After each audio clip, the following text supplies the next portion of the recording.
Hello and welcome to Catching Up with Council. I'm your host, Dan Monroe. My guest today, Ward 8 Councilman Michael Polensek. Councilman, thank you so much for joining me. Glad to be here, Dan. You know, I was thinking a bit about you, and I had this thought that if there was an encyclopedia all about the city of Cleveland, and you go and look up institutional knowledge, I think we'd see your face. I think we would. How many terms are we at now? I've served 13 consecutive terms. Going back to, when was your first year? January started 1978. 1978. That's what, 44 years by now? Right, not a good sign of mental stability, but it speaks for itself. Looking back to 78, let's set the picture here. Your first year, who was the mayor and who was the council president? Dennis Kucinich, George Forbes, council president. And so I was there when the famous clock or the council president struck 12 when we went into default. So I'm it. I've seen it all. I've seen the good, the bad, and the ugly at City Hall. And it's been a real learning experience. I'm sure it has. How has that guided you, what you saw from your first year, how has that guided your path to where you are today and how you want to serve your constituents? Well, what really guided my path is, I think as most people who serve in public office, is where you came from. I was born in Glenville on East 120th Street, north of St. Clair Avenue, raised in Collinwood by a mother, a single mom raising four of us. And I can relate to what families go through. And my mother raised, again, four of us in very difficult circumstances, many times on public assistance. So I relate to people who are struggling. I relate to people who are having financial difficulties because I saw that experience of myself as a kid. I can remember when they would come, and in those days they would physically come and shut the phone off or shut the utilities off, and how mom would have to go to the neighbor next door to use their phone. Those are all things that have had a great impact on me. So when I see families struggling, when I see in today's economic world how families are having a difficult time paying their bills, putting food on the table, the number of people who lost their jobs during the pandemic, those are all things that hit home and take me back to what I experienced myself as a kid. So when I vote in Cleveland City Council, I always vote as I would think my constituents would vote sitting in my seat. I'm there to represent them. I'm their spokesperson. The guys with the fat checkbooks didn't elect me. I know who elected me. It's what my dear friend Lou Stokes said to me a very, very long time ago, my late friend, dear Stokes. Never forget where you came from and never forget who elected you. That rules me every day. That's what I think about. Who do I represent? What am I there for? And so it's paid off for me politically to get elected 13 times, overwhelmingly.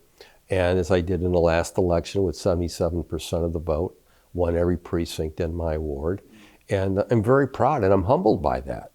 And I represent a ward that's predominantly African American. There's no other council member in the city of Cleveland who can say that. There's no black member of city council who represents a predominantly Caucasian ward, or I'm it. Yeah, well, one thing I notice when I see you out in your ward, you have a great respect for the people that you serve, but likewise, there is a greater respect for the people you serve towards you too.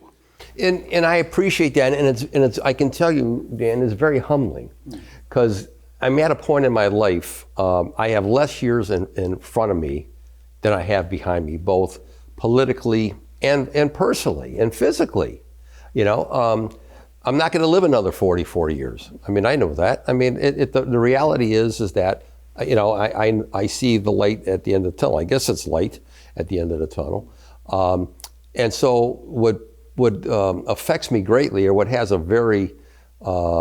puts a lot of great mental stress on me, are those folks who constantly tell me, as I heard again this week, you can't go. You have to stay. Well, the time will come where I'm going to go.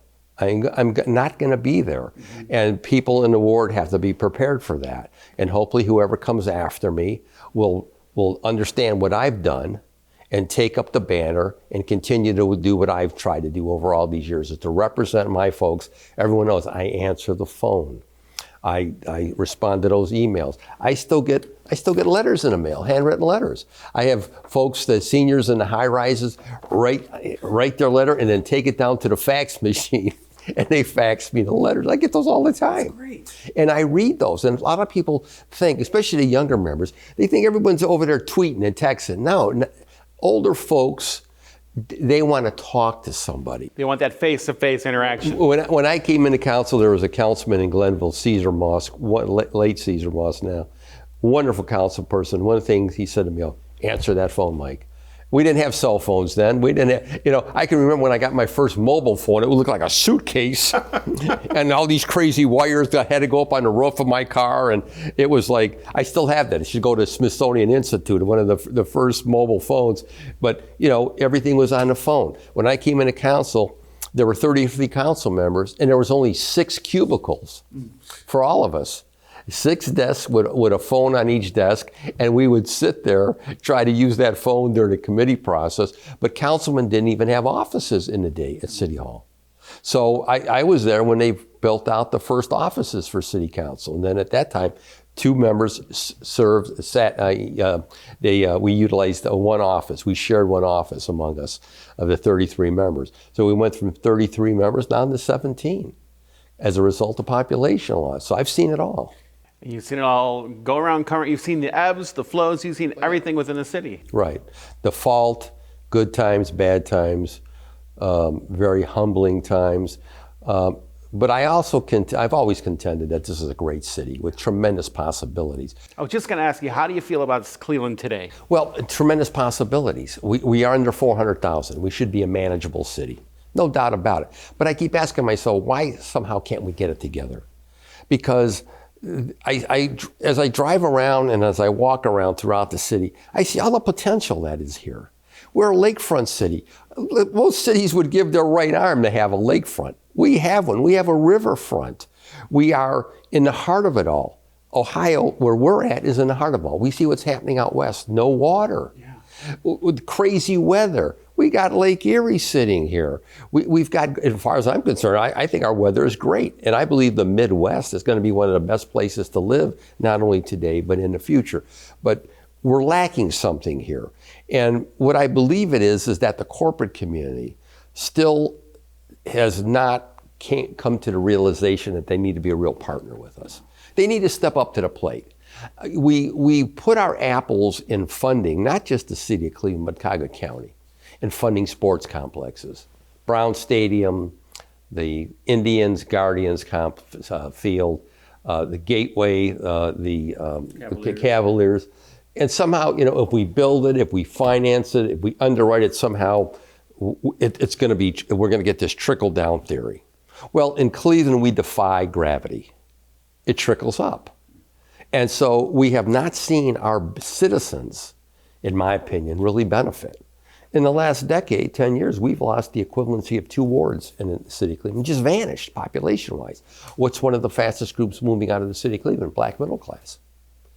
They're moving for the same reason that all the other ethnic groups have left in the past. Better schools, better jobs, better opportunities, safer neighborhoods, better retail opportunities. I could go with schools. You could go right down the list. So there's been a mindset for far too long in this city that people will stay regardless of their circumstances. Wrong. I can tell you, as representing, again, one of the most diverse wards in the city of Cleveland, that people are the same at the end of the day. Mm-hmm. They want the best for themselves and their families. And if they have the income, they will only tolerate so much, and then they're going to leave. And then we lose them. And the chances of them coming back are slim to none. Mm-hmm. So we've got to step forward. And this is what I've said to Mayor Bibb in the course of his campaign. And then when I see him and we talk, the emphasis has got to be, how do we improve city services? How do we improve the quality of life?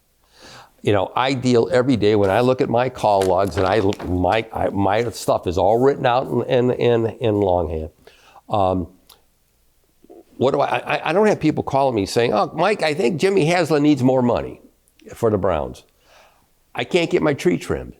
I can't get the pothole filled in front of my house. Why is my street being swept? Why does the vacant house have grass that's 3 feet high?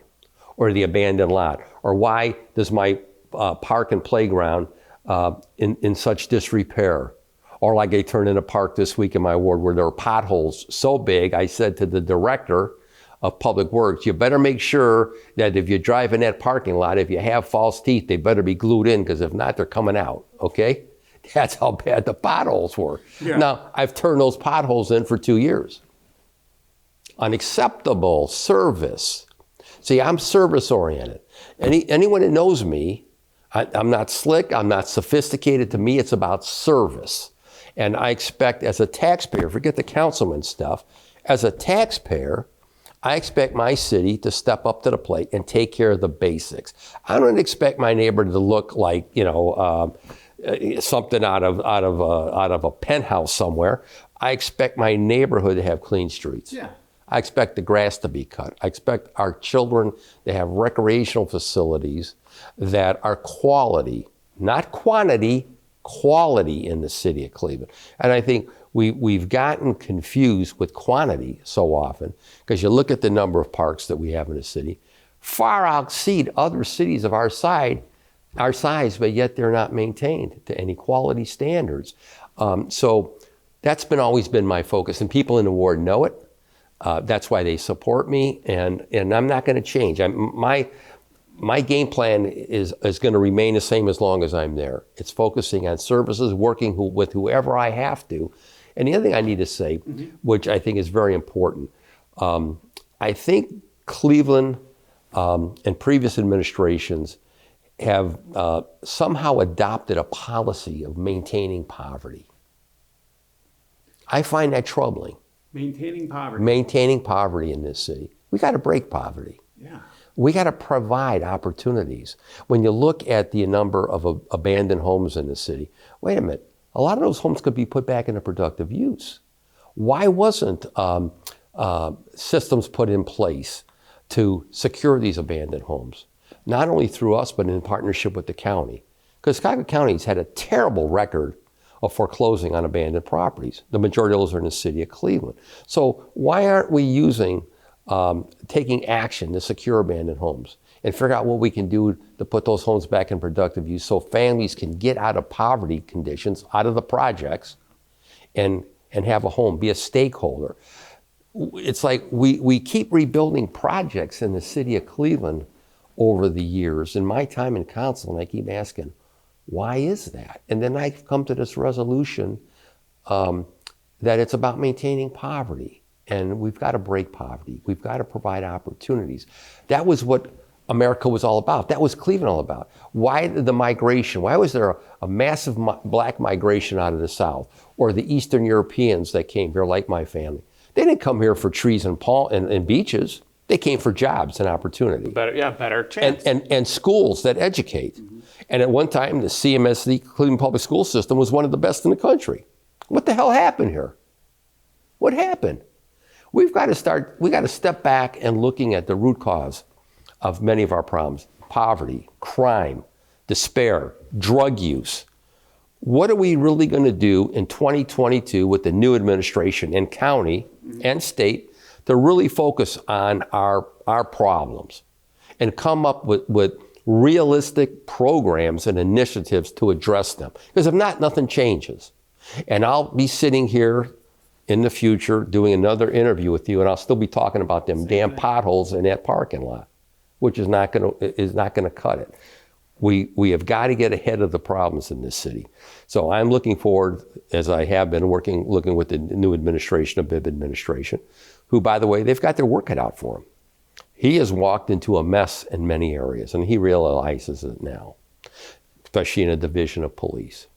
Well, you mentioned police. Before we focus more on Ward 8, I want to look at what your role is in council, whereas you are the chair of the safety committee, a very, very important, crucial committee. Tell me all about the safety committee, what you do, and the challenges you're facing in the coming year. Well, I used to chair the safety committee in the day when I was been in council, and then that faded over the years with the previous council leadership. When Blaine Griffin became council president, he came and sat down with him, and he said, I want you to be chairman of public safety. You've had a historical involvement in the safety committee. You were chairman of the committee at one time. You were council president at one time. You understand it as well as anyone. And so I'd like you to do it. I thought about it for a while. And then I let him know that I would take the job under the proviso and under our rules of engagement, that I'm going to take the committee where I think it needs to go, and I'm going to ask the questions that need to be asked. Because I believe in the past, not only the safety committee, but many of the committees in council did not do their due diligence, did not drill down. And that's what we're there for. If you look at the charter, it's very clear. We're supposed to do oversight. We're supposed to pass on the budget. There's a reason when they built City Hall, why there's a rotunda separating the administration and council. There's a historical fact to that. It's separation of power. Council's not to be a rubber stamp. We're not to just sit back and say, oh yeah, that's the way it goes. No, we're to ask questions. We're to do due diligence. We're to pass on the budget, question the budget. And so he said, you take the committee where you think it needs to go. Boom. I signed on the dotted line. And that's what we've been doing. And I see other chairs doing the same thing under Blaine's leadership, because we should be asking questions.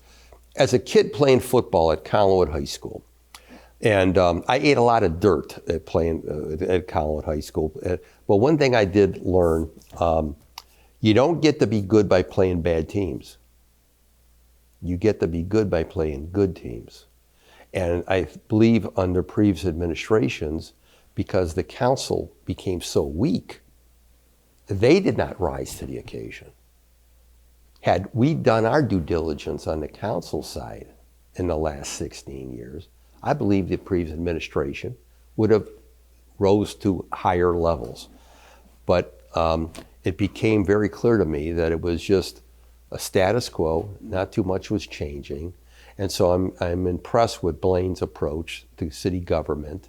You know, he's worked on both sides of the hall. He worked for the administration. Right.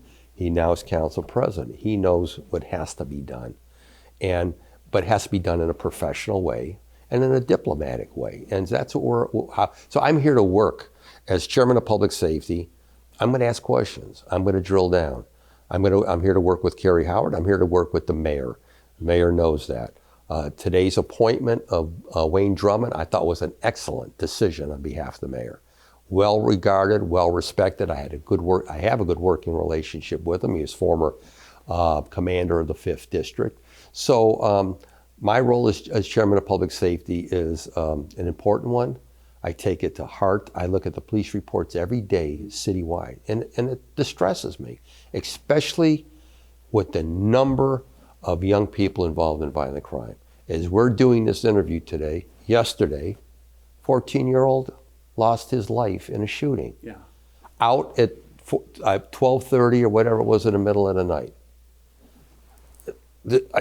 When I hear about these, I think, what could that child become? Mm-hmm. What circumstances put him there at that time at night, in that place at night? I also ask out loud more and more frequently, where are the parents in this city? Why are we seeing 11 years old riding around in stolen cars at 3 o'clock in the morning? Nothing good happens at 3, 4 in the morning. Nothing happens after 12 o'clock. Mm-hmm. Okay, I learned that from my own grandfather. He told me, you're either going to be a victim or you're going to victimize somebody late night. And I took that to heart as a kid. So we have to demand accountability out of parents, guardians, etc. We've got to support our men and women in blue. We got to demand transparency, accountability, professional conduct, and but we're all in this together. You know that saying by the former I'm trying to think, worked under the ambassador to the United Nations years ago, Andy Young, mentioned, we've come to this country on different ships, but we're all in the same boat. And it's so true today. In every neighborhood, there's neighborhoods that are distinct and unique, et cetera, but at the end of the day, we're all Clevelanders. And we have to care about each other, and we have to work together to make our town the best it can be, because if not, nothing gets better. And those who have income will leave.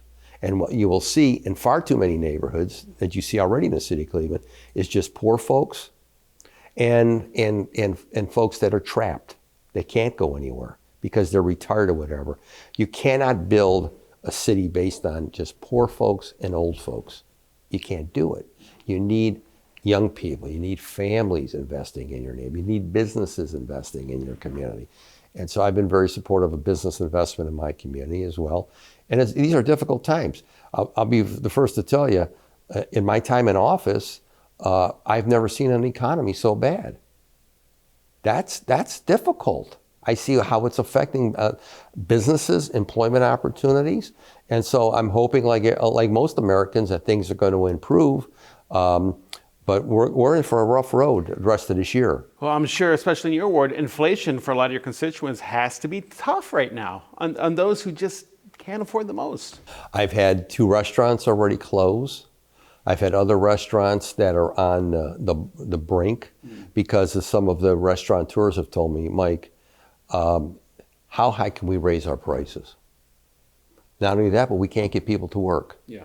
I had one of my outstanding female-owned, not only female-owned, but black-owned businesses in my ward. 2 good businesses, 2 restaurants closed because how high can you raise your prices and then could not get people to work? Yeah. And so I'm seeing that domino effect throughout the city. And it's just not there. It's in manufacturing. It's all over. We hear issues of supply chain. I was trying to get 2 streets, new water lines put in them off of 140. Had to wait a year just for the water pipe. I mean, it was ridiculous. I kept asking we don't make water pipe in America anymore? So those are all issues that I never had to be confronted with before when I came in this body. Now here they are. There are things I just took for granted would get done, and that's not the case. So my world has changed. Well, let's look at that. Let's look at your ward, Ward 8. Break it down to what it is. First of all, what are the communities that you serve in Ward 8? I serve North Shore Collinwood, Collinwood Village, and East Glenville. So it would be the extreme northeast side of the city of Cleveland, from Eddy Road east and north, and then everything east of Bracknell to the Euclid line. And I'm a lakefront. I'm one of the few lakefront wards. So I'm fortunate. I have over 2 miles of lakefront in Ward 8. So it's a neighborhood that has very strong neighborhoods. Other areas of the ward have neighborhoods that it's what I call transitional, where you have a lot of renters, a lot of absentee property owners. That's another challenge we have in the city of Cleveland. We're having people descend on the city of Cleveland. We've been written up nationally in Wall Street Journal about the outside investors coming in, the limited liability companies that are coming in, which are of great concern. So I've expressed that to the mayor. I've expressed that to the director of building and housing, Sally Martin, and to Housing Court. We've got to sit down and put our heads together. What are we going to do to address these outside investors? I have people investing in my ward today from Turkey, Israel, Ukraine, California, Florida. I've never seen that That's before. interesting. That's the whole world looking at your ward. And then I met a couple who was buying homes in my neighborhood from France. And I had opportunity to engage them.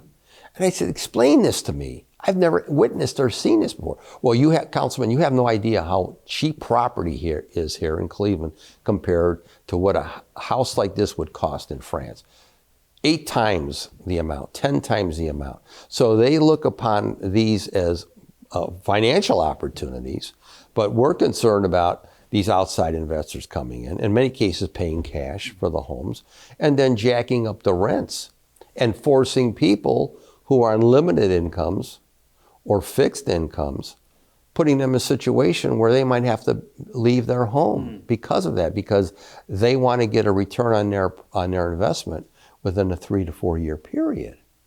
So those are of great concern to me. So code enforcement today in the city of Cleveland is more important than ever before. And I've said that to the mayor. And I spoke about this in a previous episode with Councilman Kerry McCormick. Right. His big concern is affordable housing. Yes. How is that all being handled in your ward? Are you finding ways to bring more affordable housing in? We are trying, but it's been very difficult because I've just had my second new house constructed in 10 years. That's how bad. 10 years. 10 years. That's how bad the housing market is. So we are building right now 80 plus units of senior housing off of 140th Street, a new senior complex. So we've been able to address senior housing issues, but again, affordability for families. Goes back to what I said earlier about the projects, about building new projects or rehabbing the projects. Why aren't we coming up like with receivership programs to secure these abandoned homes, renovate them? I've just met recently with Habitat for Humanity, trying to figure out what can we do something with them? How can we secure additional funding for them to do additional rehabs throughout our city? We got to step back from this mindset that somehow we want to stick people in boxes, high-rise boxes. And that's not the place for kids to live, in my opinion. It's not the place to raise children. Seniors need apartments because they just physically can't maintain a home anymore. But families, people with kids need to be in a home. They need to have a yard. They need to have a playground nearby. They need to have a local school. So we just got to sit down and put our heads together. The mayor's heard it at our neighborhood meetings that he's attended. Members of, I think there's a core group in city council now today that gets it, that understands it more so than ever before. And we just got it. It's going to take time, but we have to have partners. The county's got to be a partner with us. The state has got to be a partner with us as well. And if we got to keep our eyes on the prize. And if we do that, and we got to reset our priorities, we'll get there. We'll get there. It ain't gonna happen tomorrow, but we can get there. Let's talk about some points in your ward and find out what's happening there. I'm thinking right now of East 185th Street, a big revitalization going on. What's happening there, and what's the timeline on that? That's a $12 million streetscape beautification project. It's well underway right now. In fact, I'm very impressed how the contractor is moving very quickly on it. That will be new streetscape, new sidewalks, new curbs, new crossings, new traffic signals, new trees planted, street furniture, you name it. It's to create a walkable street, but also crossings, easy crossings in the neighborhood. So kids can cross the street. Pedestrians can cross the street. We're also looking at the possibility of how do we create better access for the businesses on the street. So I'm very optimistic about it. It's going to go through the remainder of this year into next year. It's in partnership with the city of Cleveland, the state of Ohio. We're also going to redo 140th Street next year from Lakeshore Boulevard to St. Clair. Major project, another streetscape project, which is something I've long wanted because I lived off 140th as a kid and I know it very well. We're doing Ivanhoe Road right now, working with my colleague, Councilman Anthony Hairston in Ward 10 in partnership with the county. I'd like to see a St. Clair project. I've talked to Councilman Hairston and Councilman Conwell about that. We'd have to get the county to buy into that as well. St. Clair is the longest commercial strip in the city of Cleveland. And it's quite frankly, I'll be very blunt, I think it's depressing. I think it's very depressing. It was the most important street in the city of Cleveland next to Euclid Avenue downtown in the day. And it has fallen on hard times because the large businesses, especially the industrial businesses that folded up and left. And we were stuck with abandoned industrial buildings, which affected the retail establishments on the street, had a domino effect. Yeah. I can remember when White Motors wasn't in my ward, when White Motors closed on St. Clair, how it had just a devastating impact. And down in the old neighborhood, around 72nd Street, down and through there, all the businesses that folded, how people who lived in there worked at the plant. Now the plant's gone, they decide to go elsewhere. They move elsewhere to follow the jobs. So we've got to get back to some kind of a game plan, some kind of blueprint to address these long suffering commercial districts, not just in Collinwood, but throughout the city. All over. Right. Well, that leads to my next question. Once streets like 185th Street gets revitalized, it sounds like it's going to be beautiful. What's the plan to bring back businesses that left, and how do you attract new businesses in there? Well, it's happening already because people know the streetscape's coming. So City Desk already relocated to 185th Street from 55th Street, took over 3 old furniture stores, linked them all together, and did a tremendous job of investing in securing the property. We have other investors looking at the street and investing as well because they see the benefits of the streetscape. So I can say to my colleagues why these streetscape projects are so important, just that. Because if people can see the city investing or the state or the county investing in these commercial districts, it will be a magnet, it will be a draw. That's what they want. They want improved pedestrian walkability. They want better parking opportunities, better lighting, streetscapes, places to sit, places to enjoy the ambiance of the community.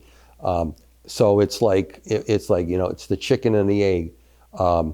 If we do our part, businesses will come. They'll follow. A year ago, I was with you at, I think, one of the most beautiful pieces of architecture in your ward, the Henry Longfellow Elementary School, as you were groundbreaking a renovation, a revitalization of that, do something new. Tell us about that. And where are we at with that? I touched on it a moment ago about the 80 units plus. Yeah. It is such a magnificent project. Every time I go over there, my heart swells because here was one of the truly beautiful architectural gems in the city of Cleveland, and CMSD wanted to tear it down. And I said over my dead, warm body that would happen. I landmarked the building, which prevented them from doing that. And we were able to get Vesta Corporation out of Connecticut to see the potential there, make a $24+ million investment there. They're renovating the building. They got historic tax credits. They're putting up a new building in the back, which is the interior walls are up already. Now they're putting the brick on the outside. We are going to have a magnificent complex there, and it is so pleasing to the eye to see it. When you go into the historic building and you see in the new apartments, because of the historic building, they had to leave the blackboards. They had to leave all the great woodwork and the high ceilings and the old cupboards, which are all being redone. It's a school that, I don't know if there's anything like this left in the city of Cleveland. In the hallways, they have glass floors, glass skylights in the floors. I never saw anything like that before, where the light comes down and penetrates through the floors. Isn't that amazing? Yeah, that's the way we built things in the city of Cleveland in the 20s. And that's why I'm glad you landmarked that building. Oh my goodness. Saved it, because I believe that if you start losing bits of architecture of Cleveland's past, you're going to lose some of Cleveland's soul too. And you're going to forget what it's going to look like. We've lost too many historic school buildings have been torn down. Great buildings. And we drive past many of them still sitting there today. I was determined to keep that building come hell or high water. And my former colleague, Jeff Johnson, attended Longfellow, as many of my family members did attend Longfellow. And I was determined to keep it up, and I'm so happy. I can't wait. Not groundbreaking, ribbon cutting will be sometime after the first of the year, 2023. And I'm already have seniors calling me left and right who want to get in the building because they see what a tremendous place it's going to be. So close to the lake, close to downtown, and it's going to be a fun place to live in. Let's go over to the lake for a bit. Metro Parks, the Euclid Creek Reservation, right. Euclid Beach, Villa Angela Park, with the Land Conservancy, Western Reserve Land Conservancy bought the trailer park, and they're going to be forming something over there. What's happening with all this? What they're doing right now, first of all, I was so pleased that they bought the property. I want to thank my former colleague and former county treasurer, Jim Rakakis, who worked for the Land Conservancy, who was involved initially in this, and now Matt Zone, another former colleague who's in a leadership capacity there. They saw the vision. They saw the potential of saving this critical historic property on the lakefront from development. The previous owners were talking about high-rise apartments, commercial development. I said I would fight that tooth and nail. So I started going around seeing who would be interested in this property. I went to the county, the city. I went to everybody and their grandmother to see if they'd be interested in the property. The Land Conservancy stepped up and bought the property. They own it now. They have just brought on consultants. They're doing a land use study now on Lakeshore Boulevard, encompassing that property. And they're including the former Dave site on Lakeshore Boulevard at 159th into that, and all the other empty buildings or empty parcels of land. So I'm very optimistic about that. And so the lakefront, having a lakefront ward, to me is critical, because it's not only about recreation, Dan, it's about economic development. People want to live near the water. There's certain kind of businesses that want to be near the water. So I'm hoping through the land use study, through the county as well, the county planning group is looking at expanding public access to the west of Euclid Beach Pier. That is going to be a big deal if we can pull that off. So they're doing engineering work now. They're getting the permits. They're acquiring permits through the state, U.S. Army Corps of Engineers. We'd like to extend public access about another quarter of a mile to half mile from west of Euclid Beach Pier. And if we can do that, again, it's going to be a tremendous draw, tremendous opportunities, because we're going to be able to address shoreline erosion, which has been a big problem as well. But just providing this opportunity, I tell people all the time, we don't have people in my neighborhood, they don't belong to country clubs. What is their country club? It's that lakefront. Mm-hmm. It's Euclid Beach. It's Villa Angela. It's Wildwood. It's the Northeast Yacht Club. It's the Wildwood Yacht Club. It's the blue collar yacht clubs in the neighborhood. This is the draw to our community. This is a big magnet, not only from Collinwood, Glenville, but from Euclid, South Euclid, East Cleveland folks gyrate to the lakefront during the summer. And when we had our Friday night concerts, which unfortunately Metro Parks had to cancel this year because they couldn't get people to work again, we saw that draw where there'd be thousands of people down there on a Friday night listening to concerts. And I want to say this for the record, not one problem did we ever have on a Friday night, our concerts down there, because they were well run. Mm-hmm. Metro Parks did an excellent job. It just drew a great bunch of people, and I'm obviously lobbying very heavily to get that back. It sounds like a great family event too. Oh, it was. I look forward every Friday night there during the summer, and we're going to get back.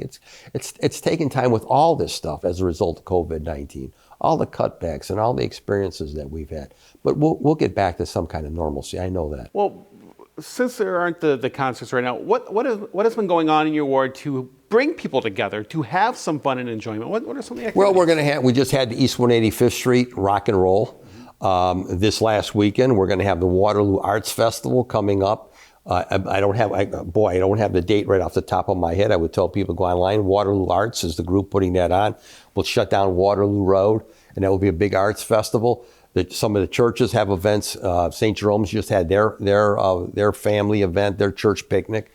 St. Mary's will be having theirs shortly again in August. Holy Redeemer will have their event. But at the end of the day, again, I go back to the lakefront. That's the draw. That's the opportunity to really recreate. So we want to continue this linkage and partnership with the Metro Parks. Once East 185th is completed, we're looking forward again of having weekend events. Can we go back to have some type of limited festival again on 185th as we once did, the biggest festival in the city of Cleveland? Who's to say? If we get the participants, if we get the volunteers, if we get the businesses to buy in, we can do that. There's nothing we can't do in this city if we don't have people that want to make it happen. Takes the community. Exactly. We got to have volunteers. And I see so often across the town where there were like church events or church festivals or different things who have fallen by the wayside. It's because when the old timers passed on or the people were engaged, there's nobody else stepped up to the plate. I make an appeal through you, this show, and to citywide. If you care about your neighborhood, step up to the plate. Become a stakeholder. Participate in a neighborhood association. Get involved. Go over to your kids' park and playground where they look at it. Look what it looks like. Maybe there's a block club.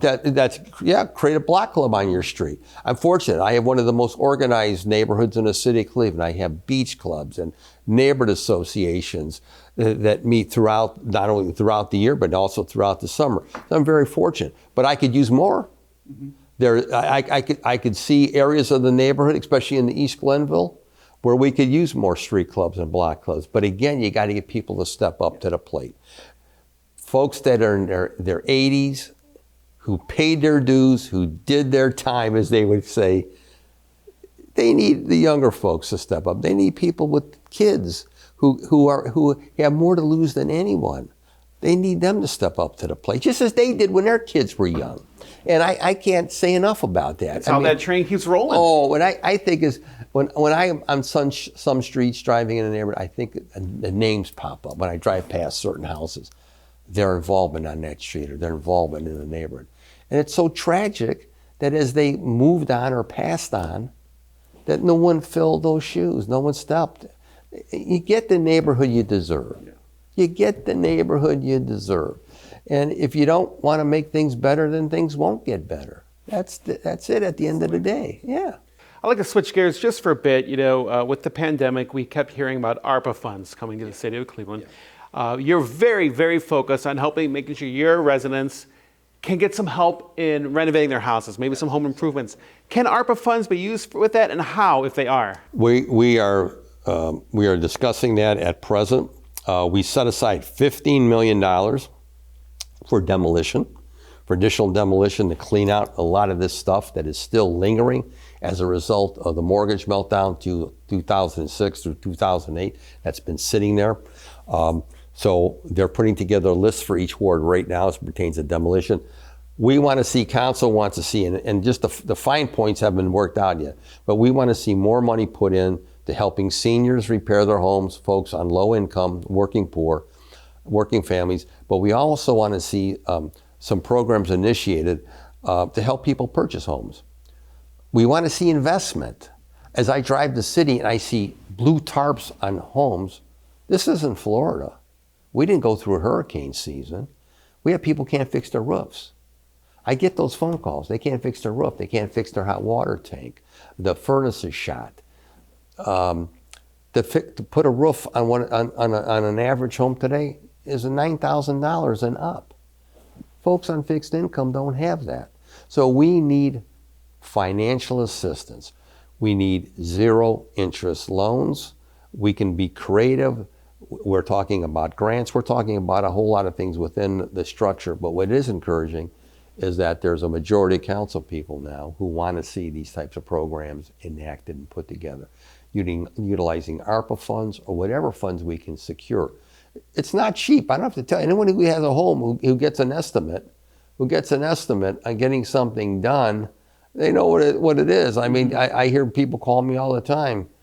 Councilman, I need to get this. I can't believe it costs this much to get my gutters repaired or replaced, right? Again, get a roof. Roofs are big issues in the city. Roofs, furnaces, gutters, older homes, foundation issues. I don't care. When a house gets to be 100 years old, I don't care if you get to be 100 years old, your pipes need to be fixed, okay? Same thing when these old houses. I mean, when they get to be 100 years old, they got issues. And we got to figure out how to help those folks, as if not, we're just going to have abandoned homes, more abandoned homes. People are going to walk from them.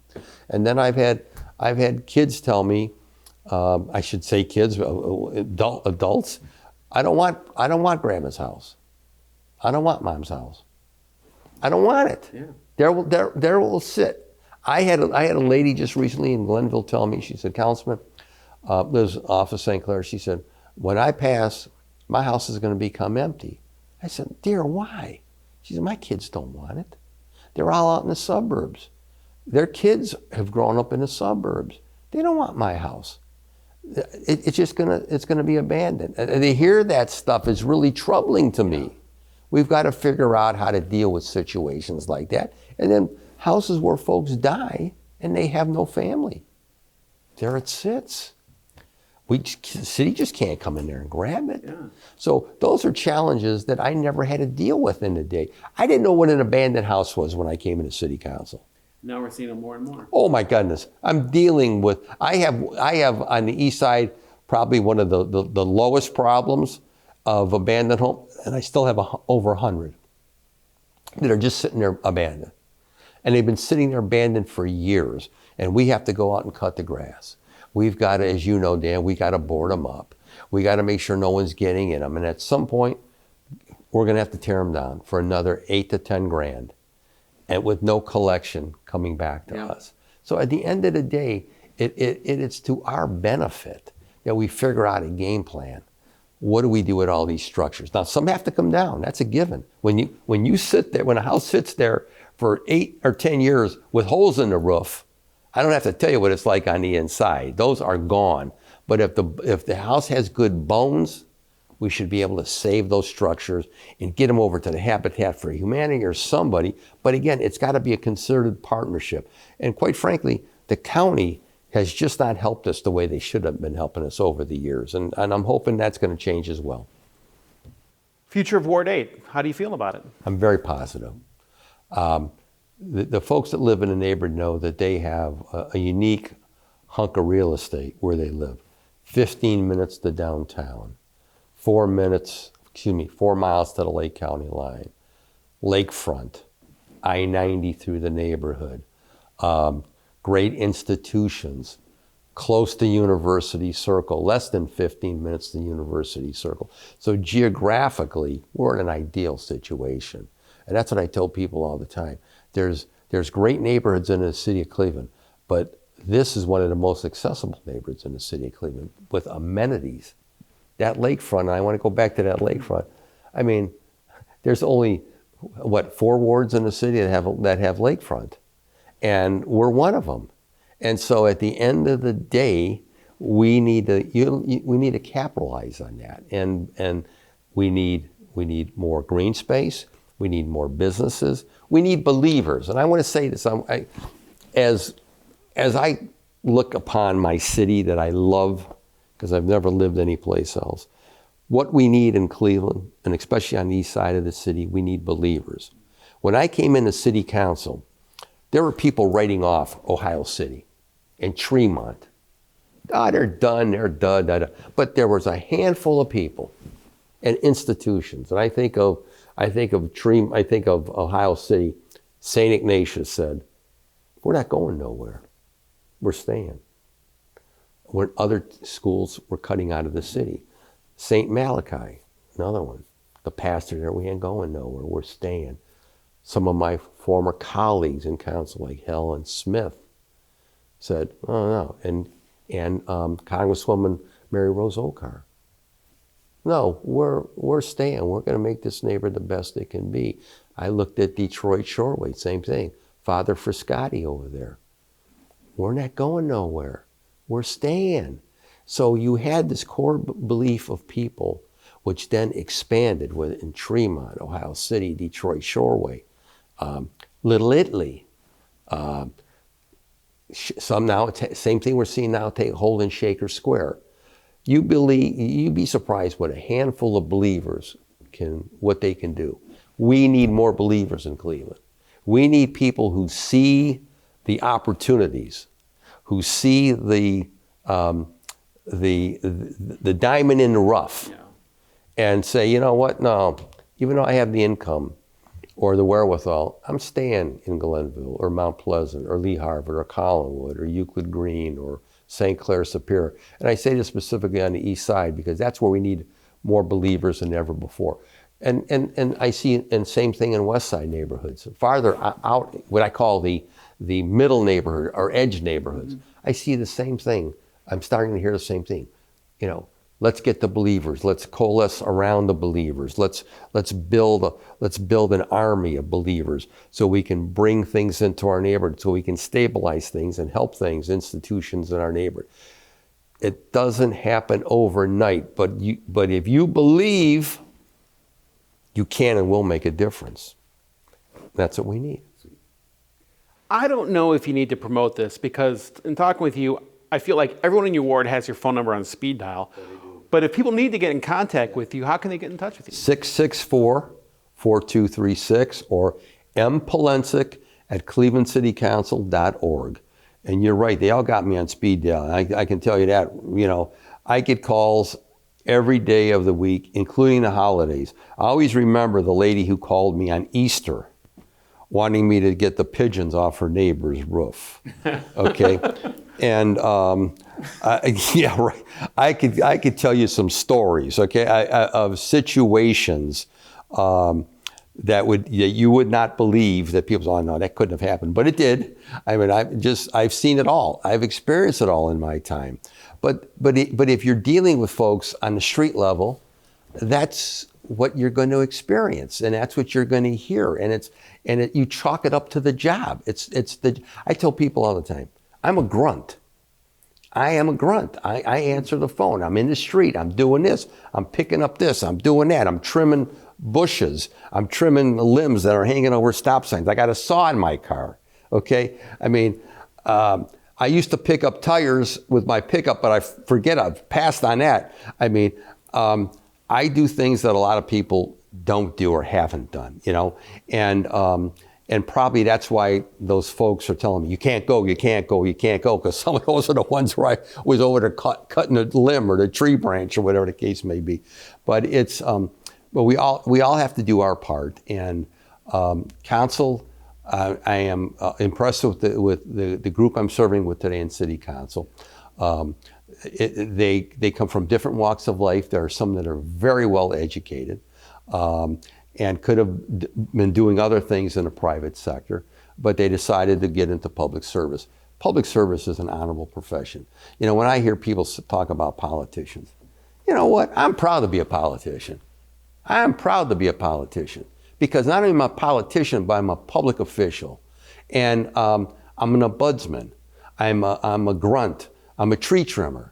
I answer phones. Some days I feel like I'm a psychologist on the phone. You know, I'm going over to people's homes to talk with their kids or their grandkids. I've done it all. And I'll probably continue to do it all because, again, my world has changed. Our society has changed. But at the end of the day, we need to have council people that understand that are grassroots, who care about their citizens and can work together.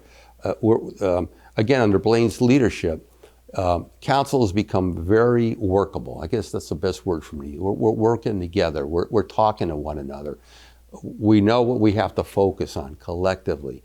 We have a new mayor, new administration. We got to work with him because he's a young guy and a new guy, and he deserves a chance. He's been there 6 months, and his eyes are getting open real wide. I mean, he is. I told him when I saw him recently on a dress down Friday. I saw him, he was wearing jeans and a shirt, and he looked like he's someone that just came out of college, you know what I mean? And I said, you know, you're going to age real quickly, pal. You're going to age real quickly here at City Hall. And he's getting a real quick insight on what works and what doesn't work. And that's going to be his biggest challenge, to figure out, again, who's working and not working, and what's department and divisions, what's working and not working, and put forth with the proper appointments of critical staff people, how we can address these things. How can we rebuild confidence? I've been impressed with many of the people he's appointed. I've been impressed with their expertise and their focus, and he knows what my concerns are. My concerns are public safety and building and housing, because we've had a building and housing department in the past who didn't believe in enforcing the code. And we see it all over the city when you ride all over the city. So we have an interesting director there now, and we have a new chief of police, Wayne Drummond, who gets it because he's worked the streets. And here's a guy, you know, grew up in the city of Cleveland, was born in Jamaica, and came to this country as a kid with his family. And what an American story. With a dream? With a dream. And now is chief of police of a major urban city in this country. And I'm here to help him and work with him. And that's what it's all about. You know, we can disagree and still be agreeable. That's always been my philosophy. I've never taken a different approach. I don't have any hard feelings. It's never personal with me. I tell this to people all the time. It's always about business. It's about business. I'm about business. I'm not about personalities. And God willing, I'll keep that outlook and that approach to getting things done in this city. We got a great town. We got a good town. A lot of great people here. And let's remember the people who worked on our behalf, who are no longer with us. That have passed on. Remember them in your thoughts. I think, again, the people who showed me the ropes, like Congressman Lou Stokes, what a dear friend, Stephanie Tubbs Jones. I could go down the list, because you know what? It might sound strange, but I keep all their names in my cell phone. Kind of makes up who you are. I have all their names and their private cell phone numbers, and I kept them all. George Voinovich. I remember all these people. I engage with them. That's not to say we always agreed, but we could always talk. We could always sit down and engage. Somehow in politics today, that's missing. It's like this, Democrat and Republican, or this group or that group. We got to figure out how we can get back together and find common ground, and not only in our And I think for the most part, we're on common ground in the city, thank goodness. But in the county, the state, and our country, we got to get back down to common ground. You know, what do we do collectively to make our world the best place it can be? And think about who's coming after us. These kids, I look at my grandkids. I want them to grow up in a great world. I want them to grow up in a great society. I want them to have opportunities. But I'm just concerned about the division, the friction that is in our country today. It's not warranted. It's not warranted. It's not right. We got to somehow, though the majority of us that are in the middle in this country, we got to start demanding diplomacy, start demanding decency among ourselves. And those people that are on extreme left and extreme right, they do us a great disservice. Because believe me when I tell you this, I've been in this business longer than anybody in the city. They're no different. They want to rip the country apart. They want to rip our society apart. They are not interested in working together. They're not interested in diplomacy. They're not interested in protecting America. And so as we work together, especially even in Cleveland on what I call, you know, the foundation of politics. Because councilmen, you know, we're in the basement of politics. You know, from our level on up, we all have to try to make things better as best as we can. Well, Councilman, I got to tell you, this has been a real treat today having you on. I've been wanting to talk to you like this one-on-one for a long time, and I think I really only picked a fraction of what's in your brain, of everything in Cleveland. There's so much to talk about, but I'd be remiss if I didn't ask, because you are the longest-serving councilman in the history of Cleveland. Is that a title you think about? Are you honored to have that title, or do you not? Is it not meaningful? I'm honored because my colleagues constantly bust my chops over it. Okay. You know, the old man or this and that, and I take it in stride, and I just give it right back to him because I keep telling him I forgot more than most of you guys will ever know down here, okay? But it's a great honor. When I came in, I never thought I'd be here 44 years. Never thought about it. I was on layoff from United Auto Workers. I was a United Auto Worker when I got elected. I was on layoff from White Motors on St. Clair. I thought at some point White Motors was going to call me back. I was making more money as United Auto Worker than I was a member of City Council when I first came in here. I kid you not. And and then one thing led to another. And I can still remember the old gentleman, well, I call him, he wasn't old at the time. He got me involved in politics at the UAW by the name of John Markuska. I'll never, ever forget it.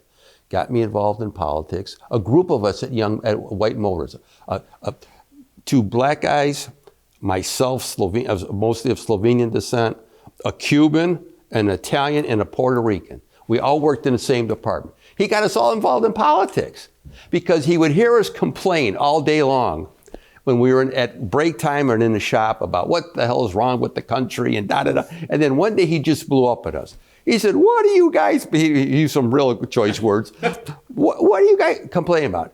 Quit your complaining and get involved in the city and the neighborhood. Out of that group I just outlined to you, 3 of us ran for city council. Think about that. I was fortunate to get elected. I was fortunate to get elected out of the bunch. But he motivated all of us to get involved in our neighborhood. And I'll never forget when he passed after I was well in city council for years. And I went to the funeral home in Garfield Heights. No, it was in Cleveland, in Slavic Village neighborhood, but he's lived in Garfield Heights. And I went to pay my respects up to his casket. And on the lid of his casket was this big plaque with all these medals. And I turned to his wife, Irene, and I said, what's all the medals? He said, Mike, he served in the Battle of the Bulge. He was a decorated veteran in the Battle of the Bulge with General Patton's army. And I said, Irene, I worked with that man at White Motors on the drill press line with the young guys that were all there. He never once said to us anything about the war and that he was a decorated veteran. Never. She said, Mike, he believed you went and you did your duty and you came home and you put that beside and you went to work and you raised your family. and you got involved in your community. He was heavily involved in the Polish community, his Polish descent.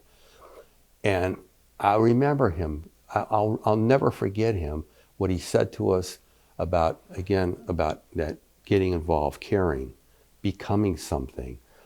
Quit your complaining, quit your moaning, step up to the plate, become a stakeholder. And so I never thought I'd serve 44 years.